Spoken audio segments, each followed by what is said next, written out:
इतनी तेजी से हवाएं चल रही है। ये बहुत बहुत मुश्किल है खुद को संभालना। आप हमारे पीछे देख सकते हैं, तबाही का ये मंजर, तूफान का ये मंजर, हवाएं इतनी तेज है कि खड़ा होना भी मुश्किल हो रहा है। हवाएं कभी हमें यहाँ खींच रही है, कभी हमें वहां खींच रही है, आप देख सकते हैं। इंश्योरेंस करवा रखा है तो आप लोग बताइएगा कि आप लोगों के पास में इंश्योरेंस है, यस या फिर नो में आप लोगों को जवाब देना है। इंटरेस्टिंग चीज क्या है यहाँ पर, इंटरेस्टिंग चीज यहाँ पर यह कि आज के डेट में इंसान जो है वो एक मोबाइल तक का भी इंश्योरेंस करवा के रखता है कि मोबाइल का इंश्योरेंस मतलब कल को मोबाइल में कुछ दिक्कत हो जाए तो भाई साहब वो ठीक हो जाएगा। गाड़ी का इंश्योरेंस रहता है, कार यानी कि बाइक का इंश्योरेंस आप लोगों को देखने को मिलता है, पर इंसान जो है वो अपना इंश्योरेंस करा कर नहीं रखता है कि इंसान की जिंदगी में कुछ हो जाए तो क्या दिक्कत होगी। तो हेल्थ इंश्योरेंस आप लोगों को जिंदगी में जरूर रखना चाहिए, कोई एक्सीडेंटल इंश्योरेंस जरूर रखना चाहिए अगर आप लोग बाइक वगैरह या गाड़ी वगैरह चलाते हैं। हमारे देश के अंदर में काफ़ी कम है इंश्योरेंस के बारे में जानकारी, इसलिए लोग इंश्योरेंस लेते भी नहीं है। इसी पीड़ा को एक तरीके से साइड में करने के लिए IRDAI insurance regulatory development authority जो है उसके द्वारा यहाँ पर ये इनिशिएटिव स्टार्ट किया गया है, आई इंश्योरेंस पुश इन रूरल यानी कि गांव वाले एरिया में, और इसका नाम रखा गया है बीमा वाहक। तो ये पर्टिकुलर आप लोगों के साथ में मैं छोटी सी एक न्यूज़ है जो कि डिस्कस करने वाला हूँ, हेल्थ के पॉइंट ऑफ व्यू से काफ़ी इंपॉर्टेंट है। और हेल्थ एक ऐसा सब्जेक्ट है जो हमारे देश के अंदर में जब आप लोग संविधान में जाते हैं तो 7वें शेड्यूल के अंदर में 3 लिस्ट रखी हुई हैं। एक को बोलते हैं यूनियन लिस्ट यानी कि केंद्र की सूची जिसमें सेंट्रल गवर्नमेंट कानून बनाती है, दूसरे को बोलते हैं स्टेट लिस्ट यानी कि राज्य की सूची जिसमें राज्य गवर्नमेंट बेसिकली कानून बनाती है, तीसरे को बोलते हैं यहाँ पर कॉन्करेंट लिस्ट यानी कि समवर्ती सूची जिसमें दोनों मिलकर कानून बनाते हैं, पर लेकिन सेंट्रल गवर्नमेंट पहले बना देती है तो उसका कानून जो है वो फॉलो किया जाता है। तो यहाँ पर आप लोगों को स्टेट गवर्नमेंट के पाले में देखने को मिलेगा हेल्थ का सब्जेक्ट। तो यहाँ पर बात की जा रही है बीमा वाहक के बारे में। बीमा वाहक यहाँ पर एज ए करियर ये वुमेन सेंट्रिक स्कीम है यानी कि महिलाओं के ऊपर फोकस देकर चल रही है। तो यहाँ पर ताकि महिलाओं तक जो है इंश्योरेंस प्रोडक्ट यहाँ पर पहुंचाया जा सके जैसा बीमा वाहक। सबसे इंपॉर्टेंट ये क्या है, ये आप लोगों से क्वेश्चन भी पूछा जा सकते हैं। जो इंश्योरेंस रेगुलेटरी डेवलपमेंट अथॉरिटी है इंडिया के अंदर में, जिसको आप लोग यहाँ पर आज की डेट में इसका प्रॉपर नाम दिया गया है और ये एक स्टैट्यूटरी बॉडी है, ठीक है। तो IRDAI के बारे में भी मैं आप लोगों को बताऊंगा अभी, ये काफी इंपॉर्टेंट बॉडी है। अभी अगर बात करें तो इसका एक टारगेट है हमारे देश में कि इंश्योरेंस फॉर ऑल 2047 यानी कि 2047 तक ये चाहते हैं सबके पास में खुद का इंश्योरेंस हो यहाँ पर, तो ये याद रखिएगा। इसी के चलते यहाँ पर ये सबको कनेक्टिविटी पहुंचाना चाहते हैं इंश्योरेंस के यहाँ पर।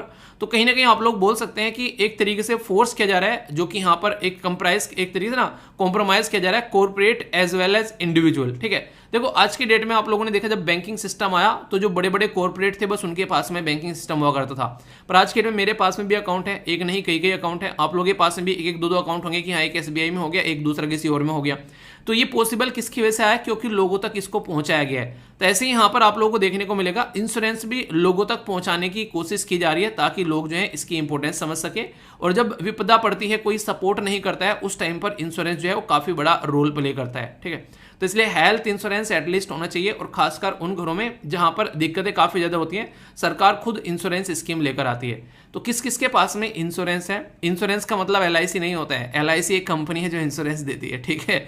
बहुत सारी और भी हैं बेसिकली कंपनी जो आज के डेट में इंश्योरेंस देती है, ये आप लोग याद रखिएगा। पर लेकिन ये गोल किसका है, इंश्योरेंस फॉर ऑल 2047 तक, तो ये याद रखिएगा ये IRDAI का है, insurance regulatory and development authority of India. Statutory body है हमारी कंट्री के अंदर में, किस मिनिस्ट्री के अंडर में आती है क्या आप लोगों को पता है, बताइए, मिनिस्ट्री ऑफ फाइनेंस। और ये मिनिस्ट्री ऑफ फाइनेंस किसके अंडर में है तो ये आप लोगों को बताइए।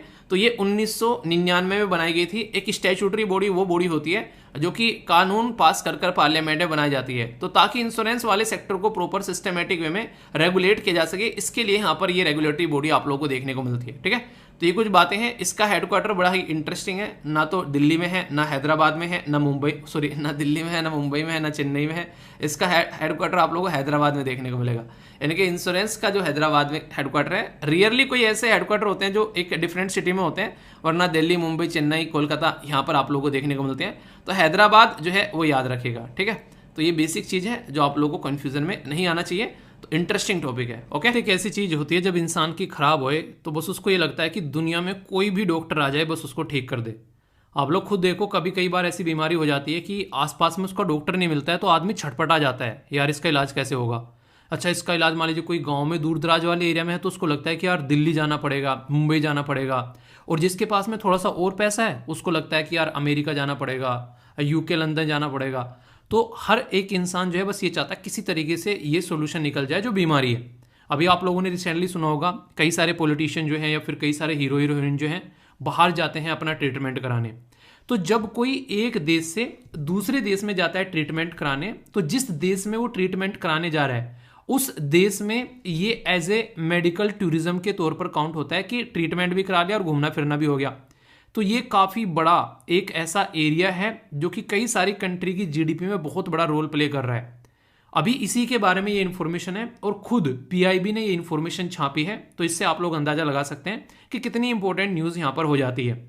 इस पर्टिकुलर सिचुएशन को इंप्रूव करने के लिए ज़्यादा से ज़्यादा जो है इसके ऊपर काम किया जाता है, क्योंकि आप लोग खुद देखो फॉरेन टूरिस्ट जो इंडिया में आते हैं मेडिकल पर्पज़ के लिए, उनकी संख्या जो है 2020 में ये लगभग 2 लाख के करीब थी, मतलब 1.83 लाख।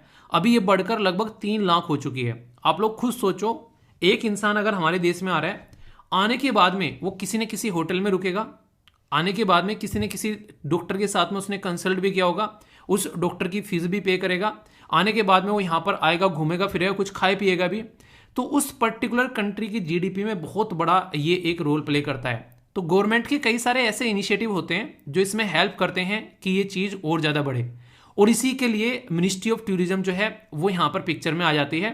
अब मिनिस्ट्री ऑफ टूरिज्म ने यहाँ पर नेशनल स्ट्रेटजी बनाई है कि इस चीज़ को और बढ़ावा दिया जा सके कि बाहर से लोग जो हैं हमारे देश में खासकर मेडिकल टूरिज्म के लिए आ सकें, अपनी ज़िंदगी को एंजॉय कर सकें, और एक तरीके से हमारे देश में मेडिकल टूरिज्म जो है वो बूस्ट होता हुआ नजर आए।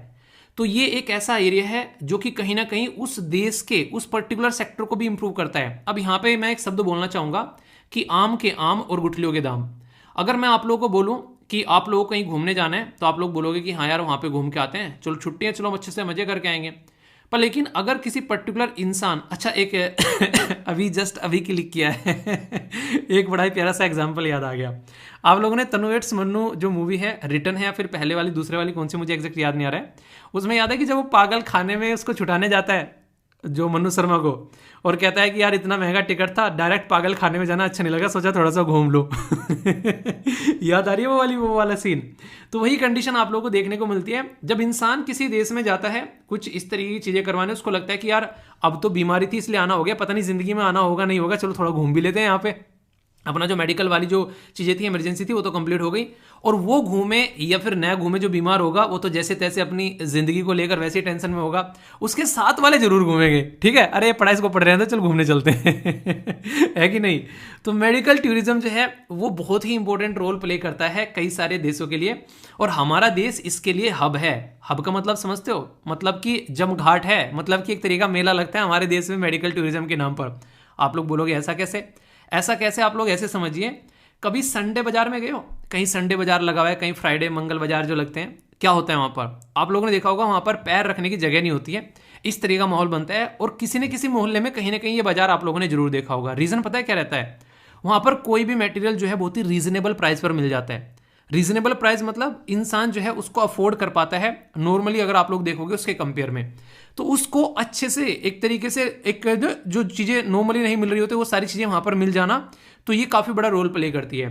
हमारा देश दुनिया में सबसे बड़ा हब है जो जेनरिक दवाई को प्रोड्यूस करने वाला, यानी कि जो मेडिसिन होती है उनका जेनरिक फॉर्म हमारे देश में बनाया जाता है। ये क्या मतलब होता है, एक होती है स्टैंडर्ड दवाई, स्टैंडर्ड दवाई का एक पर्टिकुलर पेटेंट रहता है, अगर वो दवाई जो है वो 5,000 रुपये की मिल रही है, उसकी जेनरिक दवाई है आप लोगों को 500 रुपये या फिर हो सकता है कि 50 रुपये की भी मिल जाए, सोल्ट वही रहेंगे, पर लेकिन एक तरीके से जो उसकी रॉयल्टी जा रही थी उस दवाई की उस कंपनी को, क्योंकि उस कंपनी ने रिसर्च एंड डेवलपमेंट करके वो दवाई मेहनत कर कर बनाई थी, वो पेटेंट खत्म हो जाता है।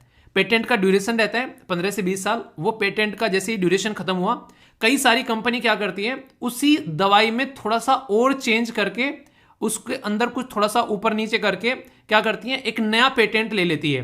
पर लेकिन अभी सुप्रीम कोर्ट ने कई सारे ऐसे पेटेंट जो हैं वो कैंसिल किए हमारे देश में कि नहीं, अब आपका पेटेंट जो है वो कंटिन्यू नहीं रख पाएंगे। तो इसकी वजह से बहुत सारी ऐसी दवाइयां हमारे देश के अंदर में जो जेनरिक